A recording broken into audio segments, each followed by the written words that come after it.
मैं शिवकांत गौतम आप सभी का स्वागत करता हूं।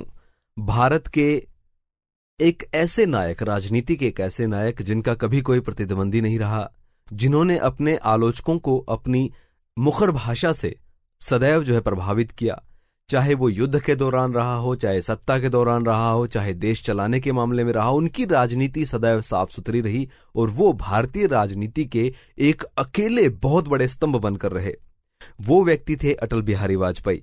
25 दिसंबर 2014 को उनके जन्मदिन के अवसर पर मालवीय जी और अटल बिहारी वाजपेयी दोनों को भारत रत्न देने के लिए प्रस्ताव रखा गया, मनोनीत किया गया राष्ट्रपति द्वारा। आज वो शुभ दिन आया है जब भारत के इस महान सपूत को भारत रत्न खुद राष्ट्रपति उनके घर जाकर देंगे।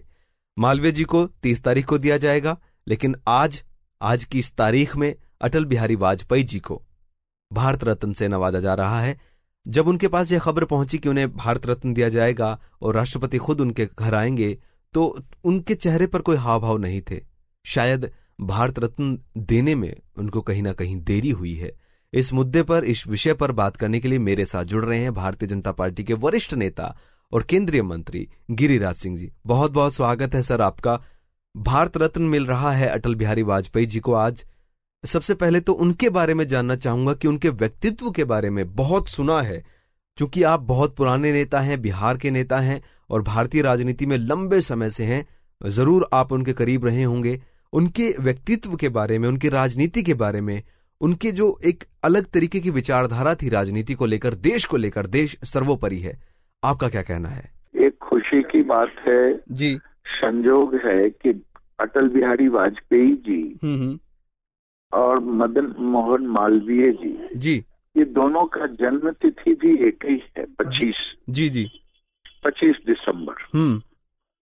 और मैं इन दोनों को मानव नहीं महामानव मानता हूँ जी। एक थे और एक वर्तमान में हैं वाजपेयी जी। बिल्कुल सही। मदन मोहन मालवीय जी से तो मेरा कोई इंटरेक्शन रहा नहीं, किताबों में, लोगों की बातों में, लोगों की जुबान पे जी। उन्होंने जो कृतित्व किया उनको आज नहीं, बहुत पहले मिलना चाहिए था जी।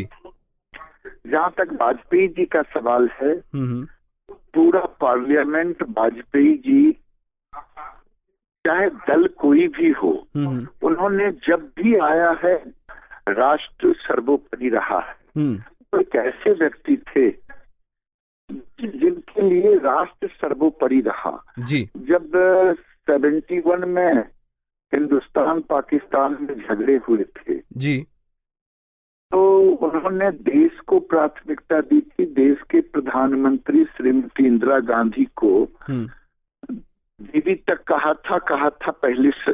कई लोगों ने इस पर कटाक्ष भी किया, लेकिन उन्होंने कभी इसके लिए रिग्रेट अपने को नहीं फील की, क्योंकि उस व्यक्ति के दिल में देश की प्रधानता थी। बिल्कुल, आपने सही कहा, देश को सर्वोपरि उन्होंने माना। लेकिन क्या कहीं ना कहीं ये राजनीतिक एक चीज नहीं लगती है कि यूपीए सरकार ने कहीं ना कहीं ये मौका गवा दिया, या फिर यूं कहें कि जानबूझकर नहीं दिया? ये इस तरीके की राजनीति भारत में, और खासकर उस व्यक्ति के लिए जिसने कभी भी राजनीति को सर्वोपरि नहीं माना, देश को सर्वोपरि माना, क्या देरी नहीं थी? इस बात का दुख, मलाल नहीं है? आज वो इस चीज को शायद समझ भी नहीं पा रहे होंगे, इस हालात में है वाजपेयी जी की उनको भारत रत्न मिल रहा है, कोई खुशी नहीं है, क्योंकि उनको अब नहीं पता है, उनकी अवस्था फिलहाल ऐसी नहीं है। तो क्या यूपीए सरकार को ये नहीं देना चाहिए था? क्या वो डिजर्व नहीं करते थे? या फिर यूपीए सरकार वो राजनीतिक जो प्रलोभन कहें, या फिर अपनी ही एक मंशा जो होती है राजनीति की, उसमें उलझ कर रहेगी? और दुख इस बात पर आपको होगा जरूर। वाजपेयी जी एक राष्ट्रभक्त थे, एक ऐसे व्यक्तित्व के धनी व्यक्ति थे जिनका कोई आज विरोधी नहीं मिलता है। ये वाजपेयी जी की सबसे बड़ी खासियत। वाजपेयी जी को भारत रत्न मिला, इसके लिए मुझे खुशी है, पूरे देश को खुशी है।